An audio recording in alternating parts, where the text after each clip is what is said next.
Hello mga lods, so nata karon diri sa floating cottage. Atong explore og unsa kanindot ning maong lugar mga lodi. Mo ni kasagaran na pabugnawana namo. Diri napitang mga lods, day usa ka chicks nagkaog kamuti hinok ra kayo. So mo ni nga atong tubig mga lods, dili ka siya tin-aw atong suba ni siya mga lodi. Na diri butang ang floating cottage. O na si Dudong Janjan ng atong celebrity karon o kauban siya mga kaigagawan nagpabugnaw sa untong tutok o day tilapia. Tilapia ba? Si Auntie Bisin day nagkapakapa. Si Dudong Janjan kauban siya mga kaigagawan again nagpabugnaw ay mga bata. Okay. So kaning niya si Auntie Bisin ni balik nagkapay-kapay no. Karang mga dalaging ding natong gagmay. Lingaw kayo sila diri napita mga lods. So mao ni siya ang mga bidyukihan og kananan napita mga lodi. So kanya atong parinti padung na silang muli diri napita. Nakita ninyo na ilamisa.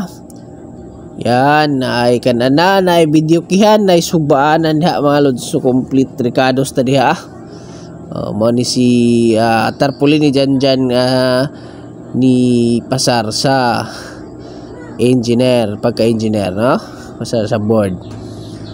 Okay, so mo ni hang daddy mo na yung daddy mga lods. So mo ni ang birthday tarpaulin ni Janjan. Happy birthday Jan again na si Lola Corsing kauban sa kong idol kong asawa.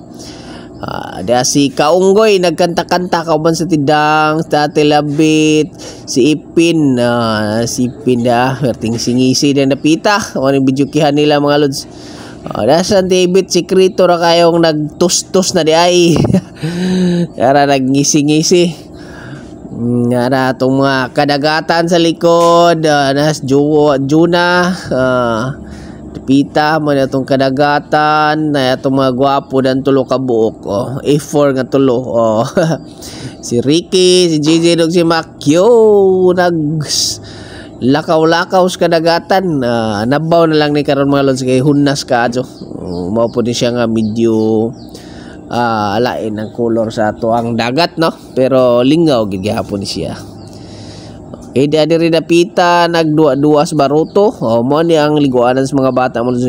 Naano siya net no, nga dili siya mo lawom og ayo ang net pero sa diri napita murag nga buslot ng net napita dasburo. Dasburo diri napita mga lods nagtalikod.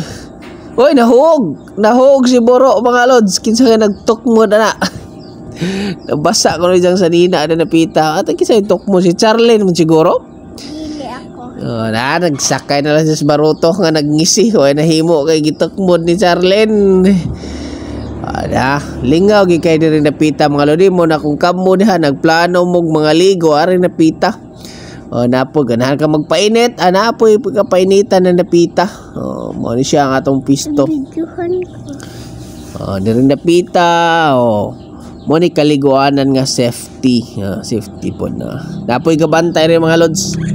Hapon na kayo diri against the light. So diri tas sa tumoy nga bahin mga lodi mo diri ang painit-init ka rin napita pwede ra kaayo. Mo na ang whole view sa front na mga lods. Ako tumoy mura mo siya barko na itumoy ba ni sungo-sungo. Kada napita kana na mo ni sakyanan gikan dito sa Pikas kamuda diri sa mga ligo.